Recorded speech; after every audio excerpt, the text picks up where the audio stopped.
전 여러분도 참 대단하십니다. 저녁 때까지 움직이지 않으시고 참석하셨는데 지금 시간이 너무 짧아서 또 모레 월요일날 고재진 박사님하고 4.3에 대해서 여러 가지 말씀을 나누기로 했는데 간단히 말씀드리겠습니다. 제가 오늘 준비한 것은요, 내일이 4.3 사태입니다. 그런데 2020년 문재인 대통령은요, 제주에 가서 이 추모사에서 먼저 꿈을 꾸었다는 이유로 제주는 처참한 죽음을 맞이했다. 국가 이 반역자에 대한 이보다 더 큰 찬사는 없지 않는가 생각을 해요.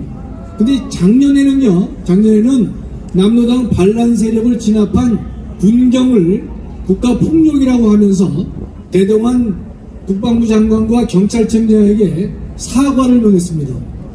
내일 문 대통령이 어떠한 취지의 발언을 할지 제가 상당히 궁금합니다.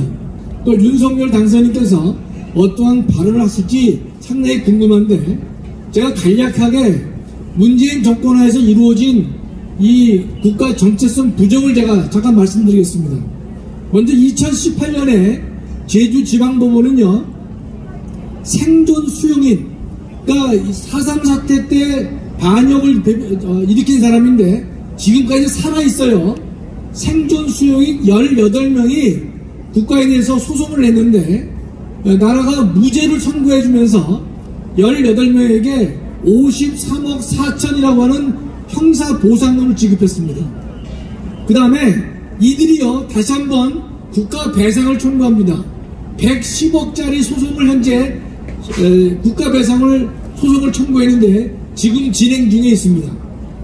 참 통탄할 일이 아닐 수 없는 것이죠. 바로 이어서 2019년에는요, 제주 4.3 사태 때 반역자였는데 사망했어요. 죽은 10명의 자녀들이 형사보상을 청구하고 국가배상을 또 청구합니다. 또 2021년에는요, 행불자 333명이 다시 무죄를 재판을 청구합니다. 행불자는 뭔가면 행방불명됐다는 뜻인데, 어떤 의미의 행방불명이냐? 당시 군법회에 의해서 유죄가 선고돼서 교도소에 수감되어 있는 사람들인데 전쟁 중에 혼란을 틈타서 다 밖으로 나간 사람들입니다. 나간 사람들 중에서 행방을 알지 못하는 이 행불자가 333명이 되었는데 이들에 대해서도 제주지방법원은 무죄를 선고했습니다. 또 작년에는요, 이 문재인 정권이 제주 4.3 특별법을 개정하면서 직권재심과 특별재심이라는 제도를 도입했어요. 이건 뭔가면 지금 무죄 확정 판결을 받지 못한 사람이 한 2,000명이 남아있습니다. 전체가 2,600명쯤 되는데 600명은 사실상 구제가 되고 있어요.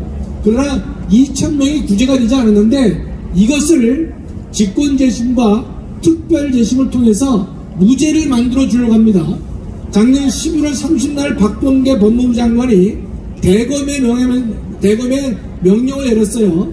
지금 직권재심을 할 수 있도록 추진해달라고 명령을 내렸는데, 또 통탄할 일은요, 금년 1월에는요, 이 법을 또 개정해서 당시 사망한 사람에게는 정액으로 9천만 원을 지급합니다. 또 여러가지 차등 지급을 하고 있는 것인데, 금년 4월 12일부터인가요? 지급을 할 수 있도록 이 문재인 정권이 그 법을 바꿨습니다. 작년에는 직권재심과 특별재심을 만들더니만 지금 진행 중에 있어요. 그 무죄를 만드는 작업을.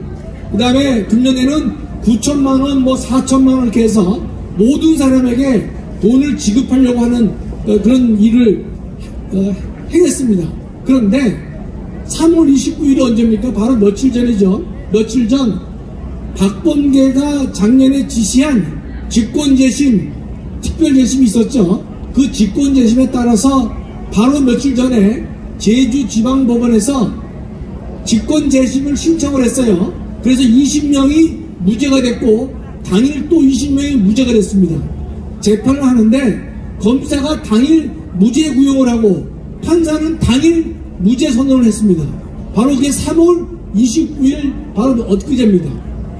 그래서 지금 이 나라가요, 나라 전체가 북한이 남한을 적화 통일을 한 이후에 나 할 수 있는 일들이 현재 대한민국 대통령에 의해서 자행되고 있는 것이다.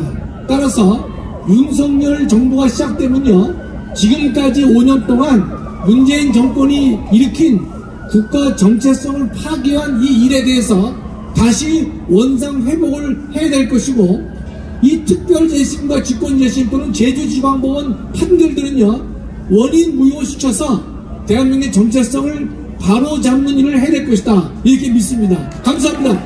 감사합니다. 박수!